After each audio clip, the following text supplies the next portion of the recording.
Canadian home prices expected to drop 24%, maybe even 40? What? Stay tuned to find out exactly what I mean. Promise you, it'll be worth it.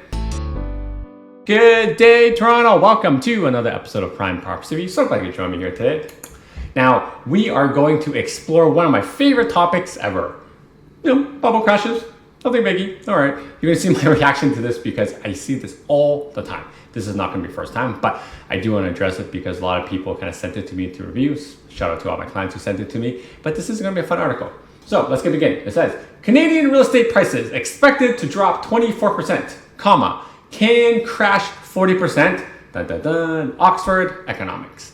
Now, if you're new into the space, you'll know this is not the first time somebody's calling a crash or a bubble in the Canadian real estate market right now. But we often get this a lot around June, I think, from the UBS, where they kind of take every single city and put it as a bubble index. And Toronto's in the top 5 in the last 4 or 5 years, give or take. We made it to top 2 last year. So I'm prepared for that one to come out too. But this is not new, right? And if this kind of shocks you into making a decision or not making a decision in the real estate market, you should probably have a little bit more of an indication on why you're buying the real estate or why you bought it, right?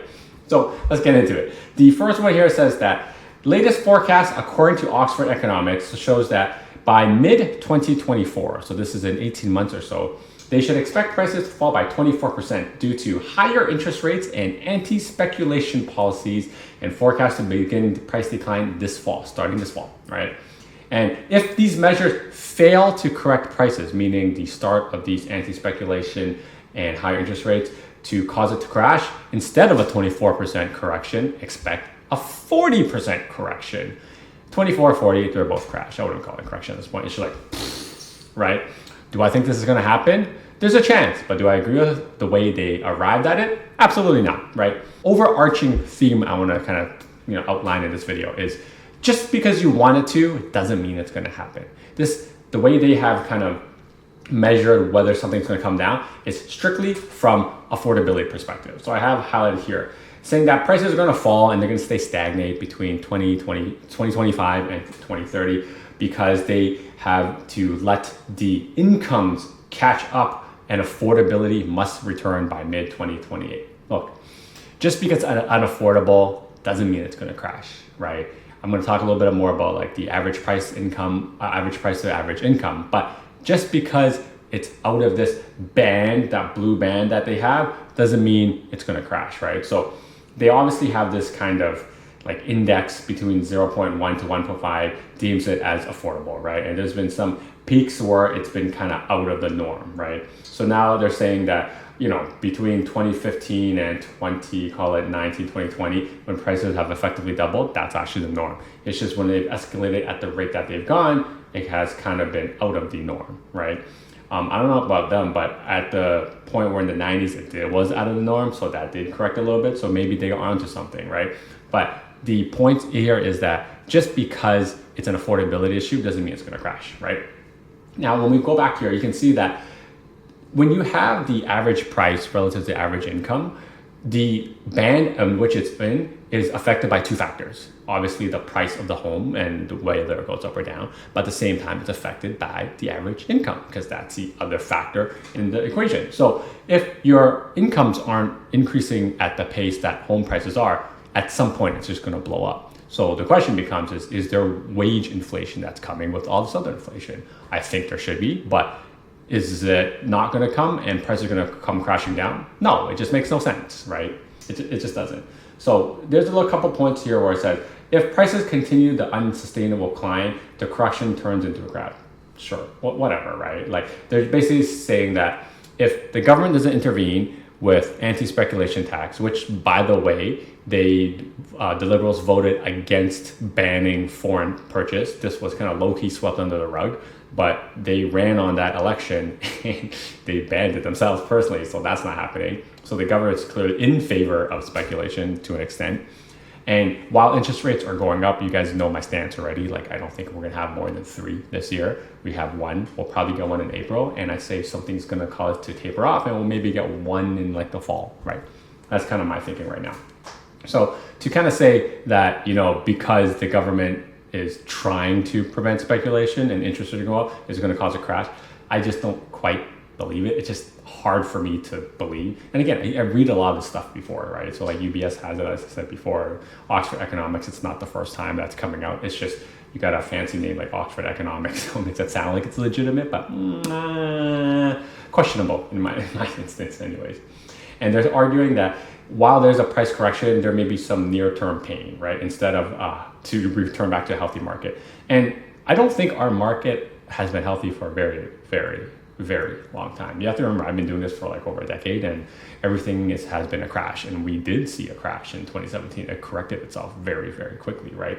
And just because, again, you want the prices to go down doesn't mean the prices are going to go down, right? Like when you look at over here in this chart where it says it's an affordability issue based on average income to say the average price. How are you not factoring supply and demand, right? How are you not factor in the immigration that's coming in? I'm not just saying these things to name off things that are going to cause the prices to go up in real estate. Like obviously right now we're going through like a wafting in between kind of markets right now where we're going from like a super strong seller's market to what I think is a seller's market. And we're already kind of correcting course for that. And I don't think this article talks about that, right? So to say that, you're not looking at any other input other than just affordability kind of makes it look like it's a silver bullet that's supposed to fix everything, right? Just because it's unaffordable, it should crash, right? It just doesn't make sense, right? So here, I'll show you something that kind of ties into this, right? There's another article here by BlogTO that says the average Ontario home prices right now is about 22.5 times people's disposable income, right? I've been tracking this for a very, very long time, like the average price, the average income, and it's been out of whack for a long time. It hasn't been any better in a very, very long time, right? So if you're just only looking at this metric, like prices should have crashed a long time ago. Let me show you this chart I'm gonna bring up for you. You can see this graph, I just taken it and I've been tracking for a while. The bottom orange line here is the average income. And yes, it looks like it's not moving, but it actually is. It's been hovering around high 40s to 50,000. And this is a stat from Canada. And this blue line here is the average price mapped against the data provided by TREB, which is the Toronto Real Estate Board. Obviously not all Ontario, but you can see that their 22 times income, wherever BlogTO got it from, is relatively close to this, right? So back in the 90s when there was a crash, when the Gen Xers were buying properties at interest rates of 10%, it was about 5 times their income. That's why you could have bought something at like $50,000 income to now, which would have been $250,000, right? Totally makes sense, right? Now in the early 2000s, in our generation, or my generation, born in the 80s, when we were buying properties, it was 8 times our income, still within reason, right? Made $50,000 times 8, and you're putting at 400,000, yeah, probably a little bit less than that on the first property. So you can see that, but as it's escalated, the prices have gone up. It's been 13,000, and at the end of 2021, it was 22,000. If I actually map it with the prices of right now, because January and February was a really hot month, it's actually 25 times our income, which is absolutely wild because prices have gone up 30% in the last 2 months. Again, it is slowing, but if we're just trying to take the analysis that Oxford Economics is using, we've been way out of whack for a very, very long time. And I've talked about it in different videos, right? You can check it out up here. New York is like 27 or 28 times their income. Hong Kong is like 44. Most of the major cities in China are like 30 to 40. Like even, let's not even take like big countries. I talked about it before. Like if you look at Thailand or Vietnam, like the actual main city. So in Bangkok, it's like 38, I think, when I was there. And then when I checked in Ho Chi Minh City, it's like 39. So the average income to the average price of a real estate is irrelevant. It's just, when we were growing up in the western side of the world, it's just so normal to be able to own your property, white picket fence, everyone owns a detached kind of thing, right? Whereas back home in the East, because there's so much more people, right? You got to keep in mind the city I came from has 35 million people, like a city, and Canada has like 33, 34 million. So the city I came from in China has more people than the country that I live in right now. So for everyone to be able to afford a home back then, it's just not plausible, not possible, right? They weren't building enough. So homes were passed up from generation to generation. And we're just slowly coming to terms with that in Toronto right now, right? So that's why when you have a lot of people coming from out east, they're like, oh, you can still buy real estate here. Oh, you can buy land. They're just like, oh, this is the deal. But for people who've been here around long enough where, home isn't passed on from generation to generation, this just sounds ludicrous to them, right? So to look at the average price to average income just makes no sense. So back to this Oxford Economics report, just because it's unaffordable doesn't mean that prices are going to crash, right? You're forgetting about the supply and demand side, right?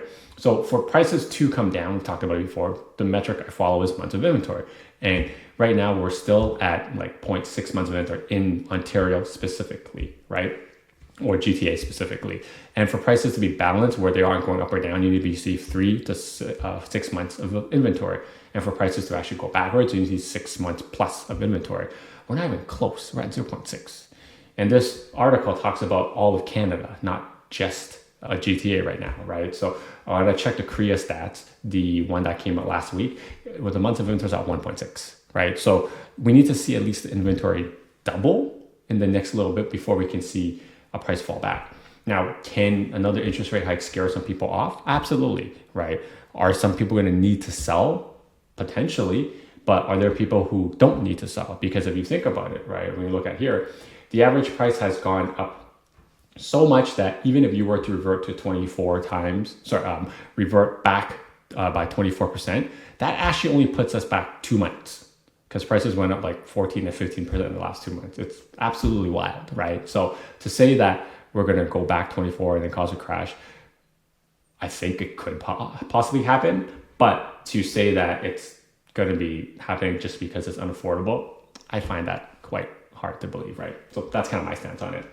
If this is the type of real estate content you enjoy, make sure to help us spread the knowledge by smashing the like button and subscribing to the Prime Property channel, because every single week we make awesome content like this so we can be transparent and honest to you about what the heck is going on, because there's a lot of stuff going on right now, as you can tell, so that whenever you're ready to buy, sell, or invest, you'll be like, Zhen, him and his team know what they're talking about, and you can book a call with me using the link right here on the screen. It's www.chatwithzen.com.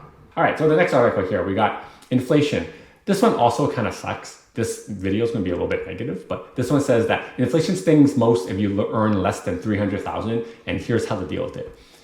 This one came to my attention because it was just funny, some of the memes that came out of it, but I'm talking to you about this because it's a definition and a story of how our actual inflation, like CPI, is perceived and given to us, right? Because Canada right now, the inflation is 5.1%, which has hit new record highs, right, in the last print, which is absolutely wild. But you can see that they are talking about if you earn less than $300,000, then inflation is going to hurt you the most. Well, yes, thank you, Sherlock Holmes, because your basic needs like food, shelter, and all that stuff comes up first, and then the rest is discretionary. So the more money you have, the less inflation affects you. And I've been saying this in the last, I would say half a year or so, maybe even more than that. Like 300K is the new 100K, right? So if you were like me, born in the 80s, we were told that you should have a job that pays you 6 figures. That was always the goal, right? Like for me personally, when I hit 6 figures, I was like, yeah, didn't feel anything different. Didn't feel like my life changed, right? And it hasn't, because that $100,000 goal maybe just wasn't adjusted for inflation, right? Like there's a study where they talk about how if you have $75,000 income, anything more than that, it doesn't substantially make you any happier. And I think it's wrong because maybe they didn't adjust for inflation, or maybe I just have expensive habits, right? Who knows, right? But I do really think 300K is the new 100K. And they tell you how to deal with the inflation if you aren't making enough money. And like, keep in mind, 300K is a lot of money for like one person to make, right? So like they have it here where it's like just 1% of the people in US statistics makes that, right? But how they're telling you to deal with inflation right now is exactly how the CPI is calculated. It's called a substitution model. Just because you don't need this to live, you can substitute something cheaper and you keep the index lower. So the joke running here is that if gas is too expensive, maybe instead of a car, you should consider taking the bus, because bus fare only went up 8% as opposed to gasoline going up 38%. Sounds wildly insensitive because some people just need a car, right? Here's the next one. This one's absolutely even more ridiculous. Food prices are going to explode. If you can't afford animal-based products like meat, right? Have you considered lentils? Lentils. I like lentils, but, right, it's just absolutely ridiculous. Here's even the worst one. If you got a pet recently because of the pandemic, you may not want to go give them treatment because it costs you more money. You don't want to take care of your pet? Man, that would suck if my dog had issues. Anyways, right, the point is, this is a very sensitive topic to people, and this is to show you how inflation actually hurts a lot of people, because things get too expensive and their income, generally if it's fixed or hasn't gone up, they get affected the most, right? So the working poor or the middle class, it gets slowly weeded out. And in the type of world we're living in where inflation is so high, the cost of borrow is so low, and that's why I keep talking about it, right? It's the assets that keep going up in price. And if your assets beat the price of inflation, or like the rate of inflation, then at least you're kind of just making by. But the question becomes, if the denominator is in inflation, can you really trust inflation? Because I talked about it before. It's a substitution model, right? Like just because you can't have steak, maybe you have, I don't know, like chuck beef. And if you can't have chuck beef, then you have ground beef, right? They drop you lower and lower. And in this article, it's more ridiculous. They drop you from beef to lentils, right? So that's what happens in the CPI model. They keep substituting. If you can't have coffee, you have tea, right? If you can't have X, you have something less than X. And even with that substitution model, the inflation is at 5 right now. And I've been saying, like, I actually think inflation is somewhere between 10 and 12% if they were actually not using the substitution model. So these are things you have to think about. And while it may not be fully related to real estate's a good hedge because real estate does better than inflation most of the time because it's a store of value. It's a good store of value relative to the rest of the things out there in the world right now. Right, and then we got the last article here. Also from Bloomberg, fear of overpaying replaces FOMO in cooling Kiwi housing market. For those of you who don't know, Kiwi is New Zealand. That's what the Australians call the people from New Zealand. And instead of FOMO, fear of missing out, it is now FOOP. That sounds weird to say. The fear of overpaying. And if you haven't followed, New Zealand and Australia have had like crazy kind of like run up in prices, kind of like Canada. You can kind of see over here, they kind of shot up over here to like the 25 to 30% mark. Sounds kind of like Canada, right? And then they're dropping down here. Now, keep in mind, this chart is showing you the rate of change. Just because you're above zero, it just means prices are going up. It doesn't mean it's fully crashing right now. While FOOP is a funny headline, the reason I'm kind of bringing this to your attention is not because I'm saying that Canada is going to become like New Zealand because of this like, Oxford Economics Index or anything.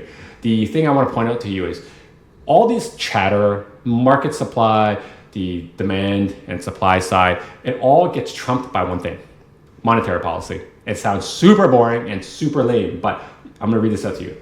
Amendments to the Credit Contracts and Consumer Finance Act, which is the equivalent of OFSI that controls the regulation, have acted as a brake on lending since they were introduced in December 1st. The rules require lenders to undertake an affordability assessment on all credit applications, including home loans, and the result has been a squeeze on credit.